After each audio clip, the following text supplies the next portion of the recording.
నమస్తే, welcome to the federal Telangana. ప్రస్తుతం parliament ఎన్నికల వేడి తెలంగాణలో జోరుగా నడుస్తున్నది. ఈ నేపథ్యంలో ఆయా రాజకీయ పార్టీలు తమదైన శైలిలో ప్రచారం నిర్వహిస్తున్నాయి.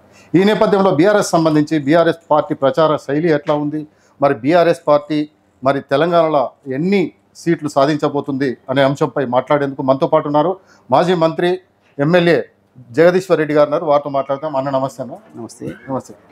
ప్రస్తుతం తెలంగాణలో బీఆర్ఎస్ పార్టీకి తెలంగాణ ప్రజలు ఎందుకు ఓటేయాలి?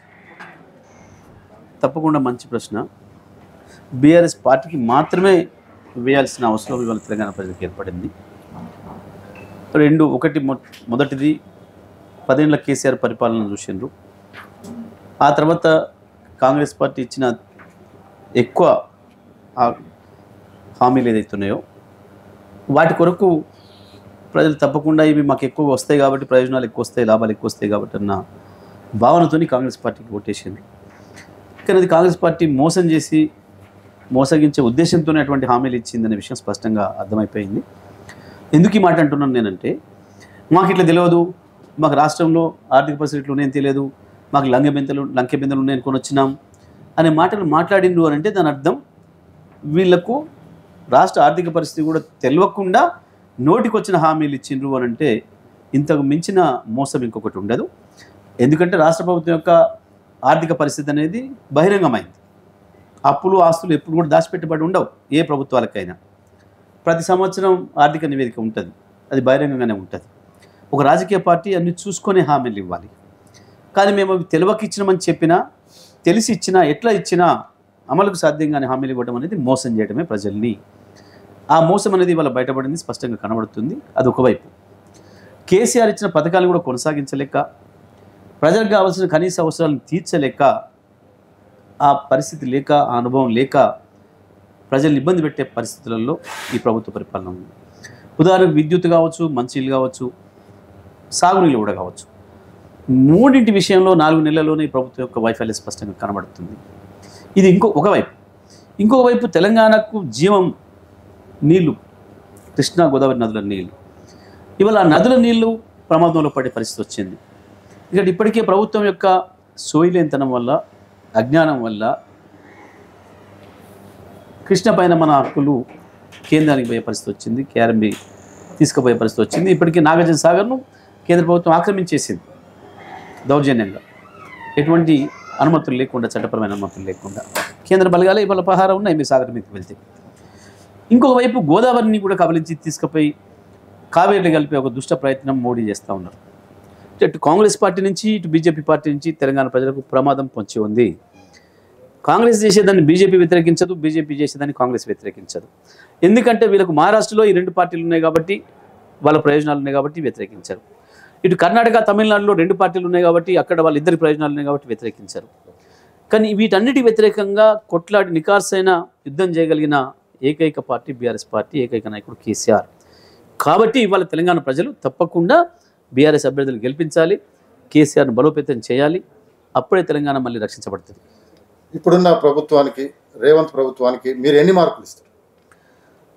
రేవంత్ ప్రభుత్వానికి మార్కులు ఇవ్వటం కాదు కదా, డెఫినెట్గా మైనస్లో ఉన్నారు, మైనస్ మార్కులునే ఉన్నారు. ఎందుకంటే కొత్త హామీలు నెరవేర్చడానికి సమయం తీసుకుంటే కొంత అర్థం చేసుకోవచ్చు. అట్లా అవకాశం లేకుండా వాళ్ళే డిసెంబర్ 9 అని చెప్పి వాళ్ళే పెట్టుకున్నారు, వాళ్ళు పెట్టిన సమయం. ఆ తర్వాత 1 నెల పోయింది, 4 సార్లు వాయిదాలు పోయినాయి. చివరికి ఇప్పుడు మేము వాయిదాలు అడిగితే నమ్మే పరిస్థితులు లేరు కాబట్టి దేవుళ్ళ పేరు చెప్పి దేవుళ్ళ మీద ఒట్టేసి వాయిదాలు అడిగే స్థితికి వచ్చింది. ఒకవైపు ఇచ్చిన హామీల్ని నెరవేర్చకపోవడం విషయంలో కనీసం పాత ప్రభుత్వం చేసిన ఆయన కొనసాగించి రైతు బంధువుని తీసుకుందాం. ఉదాహరణకు డిసెంబర్ 9 నాడు వేస్తా 15,000 వస్తాయి మీకు అనే మాట చెప్పాను మీ అందరి సాక్షిగా. ఎన్నికల ముందు ఆపమని చెప్పి తనే చెప్పి ఆపినందుకు మీకు 5,000 అదనంగా ఇస్తాను అని చెప్పిండు, రైతు భరోసా ఇస్తాను అన్నాడు డిసెంబర్ 9కి. ఆ 10,000 ఇవ్వకుండా ఇప్పటికి చాలామందిని సత్తాయిస్తూ ఉన్నాడు. అదొక వైపు. కేసీఆర్ ఒక నిమిషం కూడా ఆగకుండా ఇచ్చిన కరెంట్ విద్యుత్ ఏదైతే ఉందో ఇవాళ అప్పుడే అవకతవకలలో పడింది. విద్యుత్ లో వోల్టేజ్ మొదలైంది, కరెంటు కోతలు మొదలైనవి. ఎప్పుడు పోతుందో ఎప్పుడు వస్తుందో చెప్పలేని పరిస్థితి ఉంది. మోటార్లు కాలిపోతున్నాయి. మళ్ళీ వాళ్ళ ఫ్యాక్టరీలు కావచ్చు, వ్యాపార సంస్థలు కావచ్చు, చివరికి గృహాలలో కూడా మళ్ళీ ఇన్వర్టర్లు, కన్వర్టర్లు, అదేంది జనరేటర్లు తెచ్చుకోవాల్సిన పరిస్థితి అప్పుడు వచ్చేసింది ప్రజలకి. ఇంకొక వైపు మంచినీళ్ళు బ్రహ్మాండంగా తెలంగాణ ప్రజలకు పూర్తి రక్షితమైన మంచినీళ్ళు, ఏదైతే దరిద్రపు ఫ్లోరిన్ నుంచి వెళ్ళి వీళ్ళు పెట్టిపోయిన ఫ్లోరిన్ అవుతుందో వీళ్ళు పెంచి పోషించిపోయిన ఫ్లోరిన్ నాశనం చేసి బ్రహ్మాండంగా 2 నదుల నీళ్ళతో తీసుకొచ్చి ప్రతి ఇంటింటికి నీళ్ళు ఇచ్చిన మిషన్ భగీరథ పథకాన్ని కూడా కొనసాగించలేక ఇవాళ వెల్లెలకలబడ్డారు. దాంతో మళ్ళీ ప్రజలు బిందెలు పట్టుకొని ట్యాంకర్ల కొరకు రోడ్ల మీదకి వచ్చేవాల్సిన పరిస్థితి వచ్చింది. లా అండ్ ఆర్డర్ విషయంలో పూర్తిగా విఫలమవుతున్నారు. అడ్డగోలుగా మళ్ళీ నేరాలు మొదలైనాయి. కేసీఆర్ చేసిన వాటిని కూడా కొనసాగించలేని దుస్థితిలో ఉన్న ఈ ప్రభుత్వానికి నేనే కాదు ప్రజలు కూడా మైనస్ మార్కులు వేస్తున్నారు. ప్రజలు మైనస్ మార్కులు వేస్తున్నారు అంటే ప్రజలు దానికి వ్యతిరేకంగా మాట్లాడుతున్నారు. కాబట్టి రేవంత్ రెడ్డికి మార్కులు వేసే అవకాశం ప్రజల్లో ఎక్కడ కనపడటం లేదు. ఇప్పుడున్న పరిస్థితులలో 17 నియోజకవర్గాలలో ఎన్ని పార్లమెంట్ సీట్లు వస్తాయని చెప్పేసి మీరు భావిస్తున్నారు? నేను ఒకటి స్పష్టంగా చెప్పగలను, ఏంటంటే 16 పార్లమెంట్ సీట్లలో బీఆర్ఎస్ పార్టీ పర్ఫార్మెన్సే బెస్ట్ పర్ఫార్మెన్స్ ఉంటుంది అందరికంటే. 16 మేము ముందంజలో ఉన్నాం.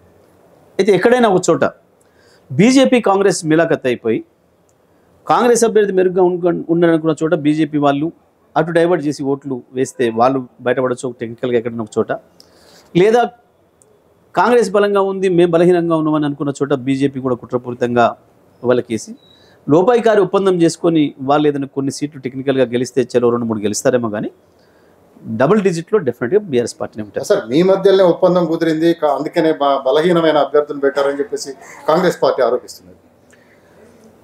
కాంగ్రెస్ పార్టీ బలహీనమైన అభ్యర్థులు తెచ్చుకుందనే విషయం మనందరికీ కూడా తెలుసు.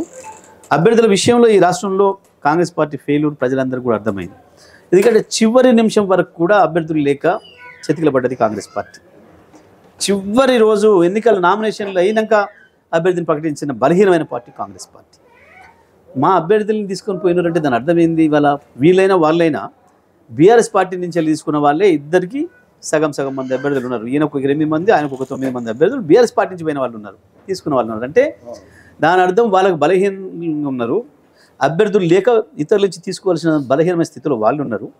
మేము ఎవరిని పెట్టుకున్నా నిలబడగలిగిన స్థితిలో కేసీఆర్ పేరుతోని గెలిపించుకోగలిగిన స్థితిలో బీఆర్ఎస్ పార్టీ ఉంది.